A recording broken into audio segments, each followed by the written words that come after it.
see the Pan Africanist project in the 21st century in terms of its importance, its utility, generally speaking, as a project and as a politics? It's such an interesting question, right? Because first, let me just say that I'm not a scholar of 21st century Pan-Africanism. So I can't, I'm not basing this on like a study or data that I've looked at, as a scholar of this time. So I just want to make that clear. And I also think there's a struggle I face when trying to gauge what does Pan-Africanism mean today?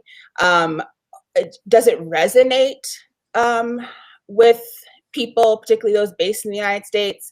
I mean, it's so hard to gauge, partly because, as we know, Twitter isn't the real world. And so, right, say it again. Twitter is not the real world. So all of the, diaspora wars, which, as a lot of people point out, are really just attempts to be seen, right? That may or may not align with the way you actually think and move, right? We're talking about an era of where people want to get Insta famous and be popping on Twitter and will do anything for it. So it's hard to know what is really being captured, what true sentiments are being captured. And of course, we're all in our homes and kind of isolated in interesting ways right now. So it's hard to gauge what Pan-Africanism means to people, and particularly people who kind of are outside my scholarly bubble, or, thinking about the certain kinds of class privilege I have based on, kind of people I talk to about ideas. My friend circle is really well traveled, and so has the privilege of moving about the globe, which is not the reality of most people. So I think it's easy to think that, and sometimes I think this too, I'm like, these ideas like the ADOS ideas seem to really be spreading and taking off, but I'm not sure, because I'm only basing that on Twitter hashtags and the fact that I keep seeing all these Black people with American flags in their bio. But the extent to which that represents a mass of people, I'm not sure. You know what I mean? How do you feel? Here's a question.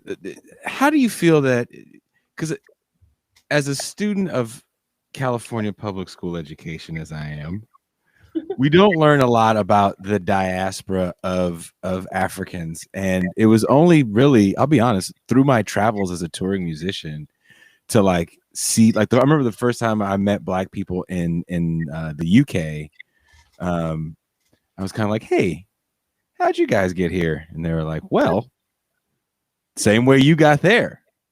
They were and also going to Brazil. I was actually shocked at how large the African diaspora is throughout Brazil.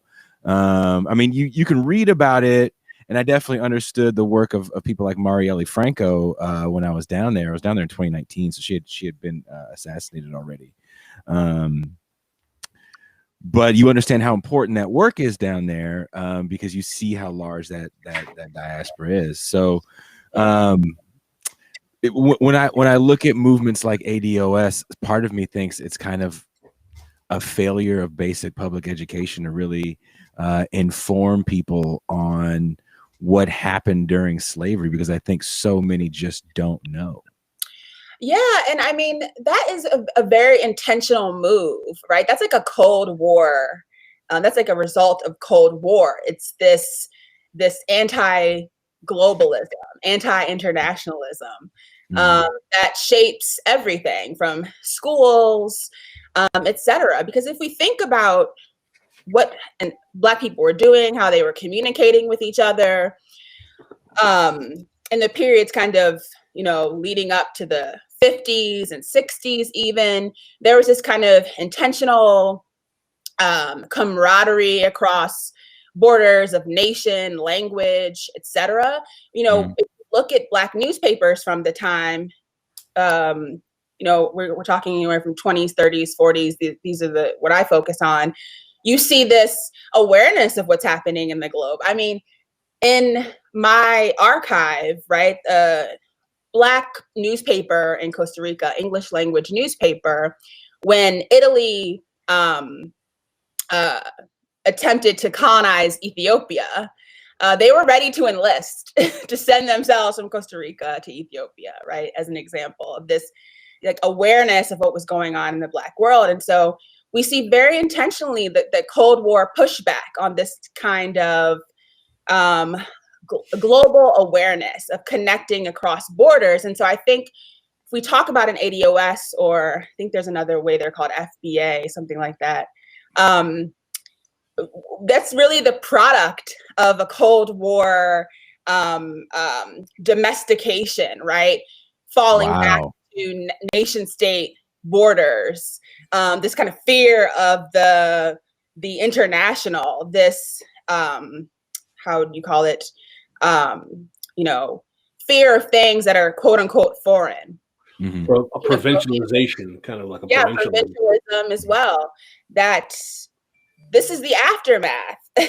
And to your point, I mean, we can absolutely say that, yeah, I mean, as Assata Shakur famously says, right, schools aren't going to give you, they're not going to give you the tools that you need to, you know, overturn them, right? And so we know that what we're taught is kind of make us fall in line, but I think you're absolutely right to highlight that. And with my own students who, you know, are so lucky to have a full required year of African Diaspora Studies in their first year, they're blown away by the reality that, you know, the majority of captured Africans in the transatlantic slave trade went to Latin America and the Caribbean. I mean, most of whom hear this for the very first time, right? That Brazil has the largest number of Black people outside of the African continent, et cetera. All these things that you brought up.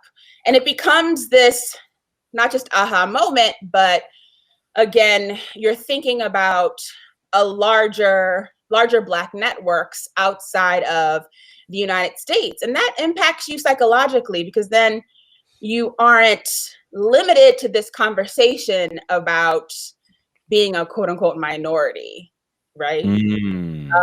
That you recognize, you know, the sort of power and numbers of non-white people in the world. And that in of itself becomes this idea that has a lot of radical potential for students. But yeah, I would say that we are, you know, miseducated. And a lot of this is the result of a Cold War domestication and an inward nationalism that, you know, being internationalist and globalist and Marxist were, you were punished for these things harshly, assassinated or imprisoned, maligned, loss of career. There were real ramifications. And so this is the result. You know what?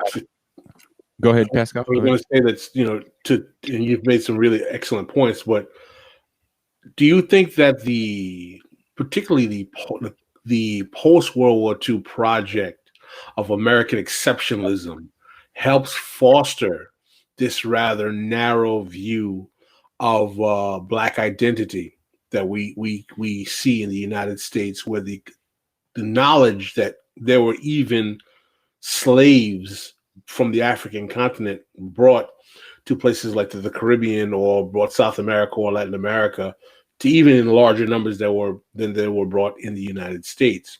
Do you think that buying into that, because you talked about the American flag, do you think that part of this kind of reactionary discourse of narrowness of identity is premised on kind of attaching oneself to this kind of idea of American exceptionalism, or America as the center of the world and the universe, as, you know, the great empire in that as well? I'd like to hear your thoughts on that project.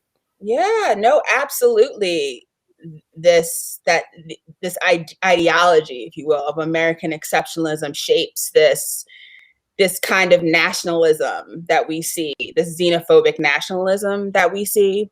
And I think it's also part of the American exceptionalism narrative is that the civil rights movement succeeded, right? That here we are, fully incorporated into this US body, and that's the story. And of course, you know, I always talk to my students about this. There's a way in which we're trained to celebrate successes that we haven't yet won, you know? So yeah, I think the American exceptionalism narrative is a big part of this. And also, which you mentioned, this sort of celebration of US empire, which for me, seeing Black people kind of celebrate the supremacy and dominance of the US is really alarming.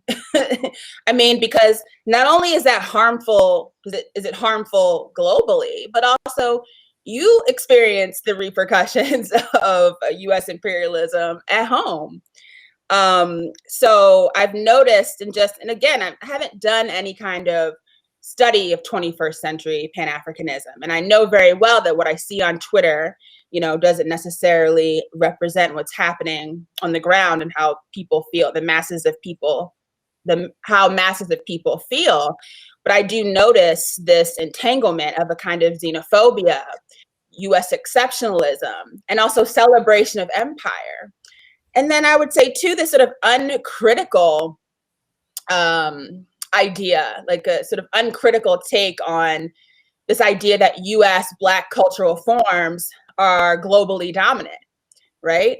And without interrogating the reason why this is, that it's through domination, it's through military bases, you know, that propaganda. Yeah, that help. And we don't even want to start talking about the jazz ambassadors, right? Hello, yeah, I wrote an article about that, yes. Yeah, but this celebration of this sort of idea of US, of Black American cultural forms as dominant, and everyone else is just kind of mimicking what Black Americans do.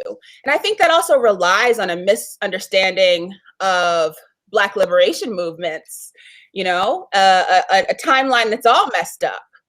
Because, you know, Dr. King clearly said that in a letter from a Birmingham jail, that while Asian and African countries are gaining independence, we're still begging for a cup of coffee at a lunch counter.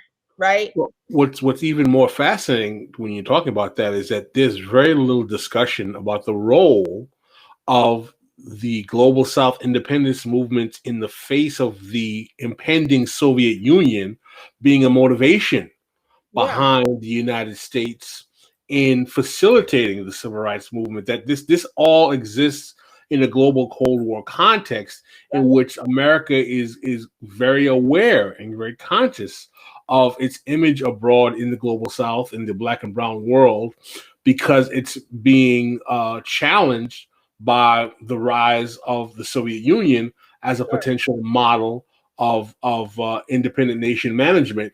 And it basically is worried about its market share in those areas and its need to basically, you know, tamp down that domestic Jim Crow politics to not get in the way of business. Mm-hmm. Absolutely. And in addition, I'm also talking to this sort of misinformation about the past, this idea that the rest of the Black world follows the lead of Black Americans. It's this kind of problematic model of like a progress. It's almost like a Eurocentric framing, right?